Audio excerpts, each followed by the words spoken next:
gadījumā mēs vienmēr plānojam atlaides, plānojam savus ieņēmumus un izdevumus.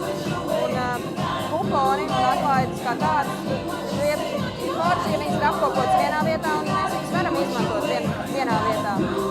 Tā arī tā ir. Principā jūs paši sev esat izmantojuši kādreiz kuponus vai? Personīgi es neesmu, jo man vienmēr licies, ka kuponi, ka tā ir tāda slimība un atkarība. Nu, tiklīdz tu paņem kaut ko, tad sāc meklēt tikai caur kuponiem. Es mēģinu sev atrisināt no šos domas un tādā veidā varbūt, bet viņi pievēl. Jā, bet vai tas nav savu veidu tāds veids, kā iepazīties?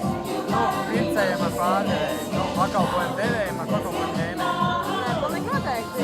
Tas ir veids, kā iepazīties, jo caur kuponiem kurā gadījumā pievilina ļoti daudz interesantus, kaut tāds kā mani, kas arī vienkārši viņas caurskata, tīri profesionāls intereses pēc arī dažreiz.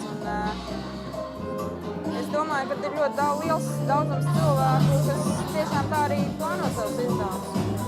Kāpēc gan neplānot arī savas kāzas ar kuponiem?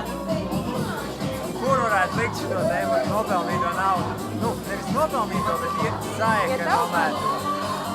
Krāšņā gāzes laikā.